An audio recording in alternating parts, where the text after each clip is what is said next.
ప్రస్తుతం మనం ఎల్లగడప గ్రామంలో ఉన్నాము. ఈ సదర్ మార్ట్ నీటిని వినియోగించుకునే రైతులతో మనం ఒకసారి ముఖాముఖి చేసే ప్రయత్నం చేద్దాం.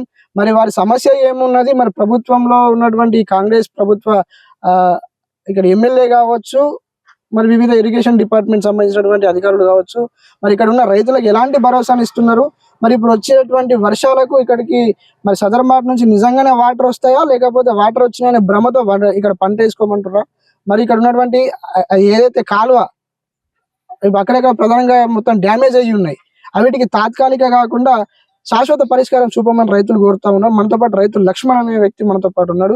ఒకసారి రైతు మాటలు తెలుసుకుందాం. చెప్పండి, మీ ప్రధాన సమస్య ఏమున్నది? ప్రధాన సమస్య ఏంది, ఇప్పుడు వర్షాకాలము నీళ్ళు ఇడుస్తారు.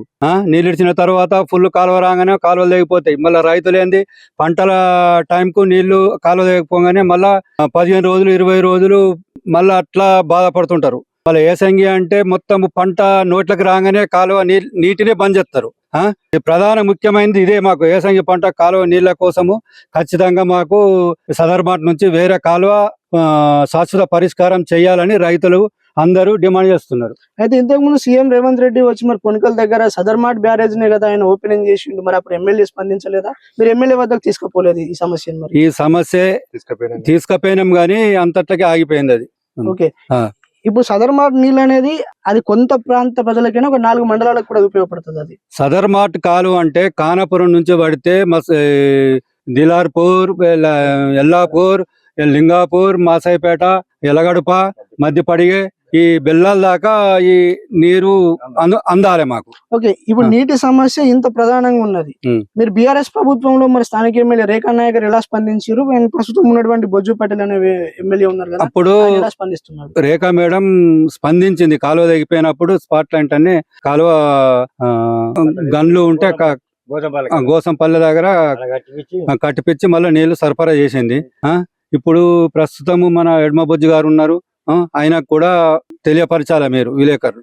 అంటే విలేకరు తరపున మేము తెలియపరుస్తాం. రైతులుగా మీరు ఎప్పుడైనా దాని దగ్గరికి వెళ్ళేసి మీరు చెప్పడం జరిగిందా, లేదా మీ ప్రాంతానికి వచ్చి మీ ప్రాంతంలో సమస్య ఉంది మరి ఎన్నికల వేళ కావచ్చు ఆయన మాట ఇవ్వడం ద్వారా మీకేమైనా అంటే అతని తరపున హెల్ప్ చేకూరిందా? మరి హెల్ప్ ఇంతవరకు అయితే ఏం కాలేదు. మా గ్రామాలకే వస్తలేడు.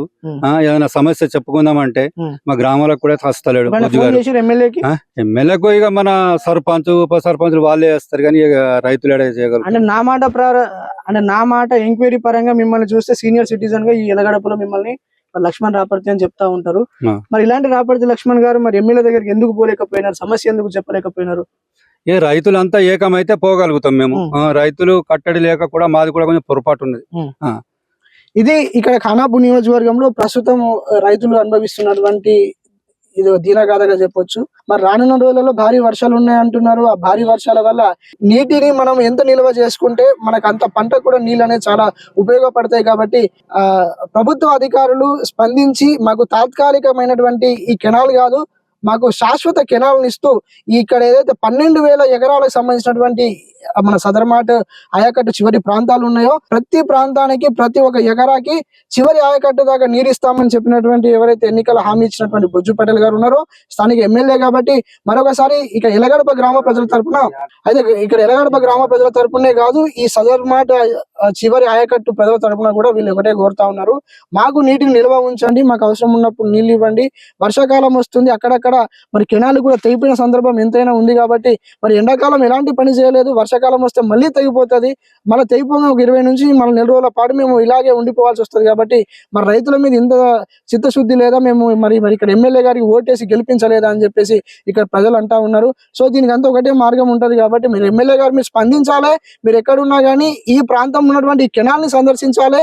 మరి రైతుల గురించి ప్రధాన ఏమైనా ఇబ్బంది అనేది ఉంటే మీరు స్వయంగా వెళ్తేనే బాగుంటది. కాబట్టి అప్పుడు వైఎస్ రాజశేఖర రెడ్డి గారు ఉన్నప్పుడు మరి రైతులకు ఎలాంటి ఇబ్బంది లేదన్నారు. మీ ప్రభుత్వం వచ్చినాక కూడా రైతులకు ఎలాంటి ఇబ్బంది ఉన్నారు, రైతే రాజు అని అన్నారు. కాబట్టి బట్ ఇక్కడ ఉన్నటువంటి సందర్భంలో ఇక్కడ ఉన్నటువంటి ఇబ్బందుల వలన మరి సదర్ మార్ట్ కింద కెనాల్ ఉన్న వాళ్ళంతా కూడా రైతులు వాళ్ళు బొల్లున ఏడుస్తా ఉన్నారు. వాళ్ళు గుండెలు పగలేలా వాళ్ళు ఎవరికి చెప్పుకోవాలి, మాకు అధికారులు ఎవరున్నారు, మాకు ఎమ్మెల్యే ఎవరున్నారు అనే మాటకు వస్తుంది. కాబట్టి మీరు స్థానికంగా ఉండే ఎమ్మెల్యే కాబట్టి మీరు స్పందించి మీ వల్ల అయితే ఒక 20 రోజులలో ఎక్కడైతే ఆ సుర్జాపూర్ మన బదనకుర్తి మధ్యలో అది కాలువ అనేది తెగిపోయింది ఉంది కాబట్టి మీరు చేపిస్తే బాగుంటుందని చెప్పేసి ఇక్కడ ప్రజలు మిమ్మల్ని కోరుతా ఉన్నారు.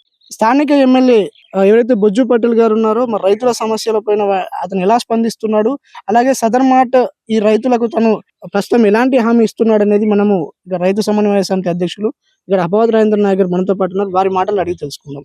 చెప్పండి, మరి బొజ్జు అనే మరి ఎమ్మెల్యే గారు ఎలా స్పందిస్తారు? గతంలో ఇక్కడ ఉన్నటువంటి గౌరవ ఎమ్మెల్యే వెడుమ బొజ్జు గారికి రిప్రజెంటేషన్ కూడా ఇవ్వడం జరిగింది, వారి నోటీస్ కూడా తీసుకెళ్లడం జరిగింది. సపరేట్ కెనాల్ కొత్త పొన్కల్ దగ్గర కట్టినటువంటి సపరేట్ కెనాల్ అక్కడి నుంచి మన ఆనకట్ట నుంచి పాత ఆనకట్ట వరకు సదర్మాట ఆనకట్ట వరకు సపరేట్ కెనాల్ అనేటటువంటిది మా ప్రధానమైనటువంటి డిమాండ్ అని చెప్పేసి వారి దృష్టికి తీసుకెళ్లడం జరిగింది. కానీ ఎక్కడ కూడా వారు స్పందించినట్టు నాకు అనిపించలేదు. ఎందుకంటే ఆనాడు 516 కోట్లతోని మంజూరు చేసినటువంటి గత బీఆర్ఎస్ ప్రభుత్వం నిర్మించినటువంటి ఆనకట్టను కాంగ్రెస్ ప్రభుత్వం అధికారంలోకి వచ్చిన తర్వాత ఒక నెల 15 రోజులు అవుతుంది దాన్ని ప్రారంభోత్సవం చేయడం జరిగింది గౌరవ ముఖ్యమంత్రి గారి చేతుల మీదుగా. అయితే ఆ రోజు కూడా మేము ఉద్యమాలు చేస్తూనే ఉన్నాం, ఈ రోజు కూడా ఉద్యమాలు చేస్తూనే ఉన్నాం. మల్లన్నపేట నుంచి మొదలుకుంటే చిట్యాల చివరి ఆయకట్టు బెల్లాల రైతుల వరకు కూడా కడెంలో ధర్నాలు చేయడం జరిగింది. సదర్మాట్ ప్రాంతానికి వెళ్ళి అధికారుల దృష్టికి తీసుకెళ్లడం జరిగింది, గౌరవ జిల్లా కలెక్టర్ దృష్టికి తీసుకెళ్లడం జరిగింది. మాకు ప్రధానమైనటువంటి ఒకే ఒక సమస్య, చివరి ఆయకట్టు రైతాంగానికి నీళ్లు అందాలంటే సపరేట్ కెనాల్ కావాలని చెప్పేసి మేము ప్రభుత్వం దృష్టికి కూడా తీసుకెళ్లడం జరిగింది. కానీ ముఖ్యమంత్రి గారు ప్రారంభించే ముందు ఆ రోజైనా మాకు సపరేట్ కెనాల్ అనేటటువంటి మా అంశాన్ని ప్రకటన చేసి దాన్ని తీర్చాలని చెప్పేసి, రైతుల సమస్యలు తీర్చాలని చెప్పేసి ఒక ప్రకటన చేసి మమ్మల్ని ఆనందపరుస్తారని అనుకున్నాం. కానీ ఆ సదర్మాట ఇనాగ్రేషన్కి వచ్చినటువంటి గౌరవ ముఖ్యమంత్రి గారు ప్రకటన చేయకపోవడం, ఇక్కడ ఉన్నటువంటి ఎమ్మెల్యే గారు వారి దృష్టికి తీసుకెళ్లకపోవడం, ఇవన్నీ కూడా మాకు నిరుత్సాహాన్ని ఇచ్చాయి. కాబట్టి నేను మరొకసారి గౌరవ ఎమ్మెల్యే గారిని కోరుతా ఉన్నా, ప్రధానమైనటువంటి మా చివరి ఆయకట్టు రైతుల యొక్క జీవనాధారమైనటువంటి సదర్మాట్ రైతాంగానికి ఆదుకోవాలంటే ప్రత్యేకంగా సదర్మాట్ కెనాల్ నిర్మాణం చేయాలని చెప్పేసి నేను డిమాండ్ చేస్తా ఉన్నా. ఒకవేళ చేయకపోతే ఇది ఎన్నికల హామీగానే మిగిలేటటువంటి పరిస్థితి ఉంది. ప్రతి వ్యక్తి కూడా సదర్మాట్ సపరేట్ కెనాల్ ఎన్నికల హామీగా మారుస్తున్నారు, కానీ మా హామీ ఏదైతే ఉందో మా సమస్యను పరిష్కారం చేయడానికి ఎవరు కూడా కృషి చేయట్లేదు. కాబట్టి మేము ఉద్యమాలు చేస్తా ఉన్నాం. రైతులందరం కూడా రోడ్ల మీదకి వచ్చినటువంటి పరిస్థితిని మీరు గతంలో కూడా చూశారు, భవిష్యత్తులో కూడా చూస్తారు. కాల్వ నిర్మాణం అయ్యే వరకు ఆనాడు కూడా మా తాతలు తండ్రులు మాకంటే ముందు తరం వాళ్ళందరూ కూడా సదర్మాట్ కోసం ఉద్యమాలు చేస్తే సదర్మాట్ నిర్మాణం మొన్న అయింది. మేము కూడా మా సదర్మాట్ కాలువ కోసం ఉద్యమాలు చేస్తాం, ఖచ్చితంగా దాన్ని సాధించుకుంటామని చెప్పేసి నేను విజ్ఞప్తి చేస్తా ఉన్నా.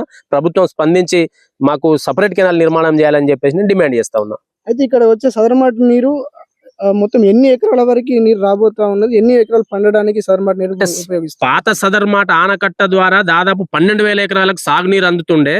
పాత సదర్మాట్ ఆయకట్టు రైతాంగం ఖానాపూర్ కావచ్చు, కడెం మండలాల రైతులు ఏవైతే ఉన్నారో ఆ సదర్మాట్ ఆనకట్ట నిర్మాణం కోసం ఇక్కడ ఉద్యమాలు చేశారు, కొట్లాట పెట్టారు. అటువంటి రైతులకు అన్యాయం చేసి ఆ మంజూరైనటువంటి ఆనకట్టను తీసుకుపోయి పొన్కల్ మండలంలో కట్టడం మూలంగా అక్కడ 5,000 ఆయకట్టు పెరిగింది. సో దాంతో గంగనాల రైతులు కావచ్చు, ఇబ్రహీంపట్నం రైతులకు కూడా మేలు జరిగింది. మేమేమంటున్నాం, ఆ రైతులకు మీరు కీడు చేయమని మేము అంటలేం, కానీ అడిగిన రైతులు మేము, ఉద్యమాలు చేసింది మేము. మా ప్రాంత రైతులు అడిగితే మీరు ఇంకొక ప్రాంత రైతులకు మేలు చేసేటటువంటి ప్రక్రియను మీరు ఆనాడు ప్రారంభించారు. కాబట్టి నేనేమంటున్నా అంటే ఇప్పుడున్నటువంటి పరిస్థితుల్లో ఆ ఆనకట్టను ఏం చేయలేము. కాబట్టి మా చివరి ఆయకట్టు రైతులకు నీరు అందాలంటే పాత ఆనకట్ట వరకు 7 మా జీవనాధారం అనేటటువంటి దాని మీద ఉన్నది. కాబట్టి అది చేయగలిగితే మా సమస్య పరిష్కారం లభిస్తుందని మా భావన. ఇది ప్రస్తుతం ఈ ఖానాపూర్ నియోజకవర్గంలో రైతులకు ప్రధానంగా ఉపయోగపడే ఇక్కడ ఏదైతే సదర్మాట్ విషయం ఉందో దాని విషయంలో రైతులు ఆవేదన చెందుతున్నారు.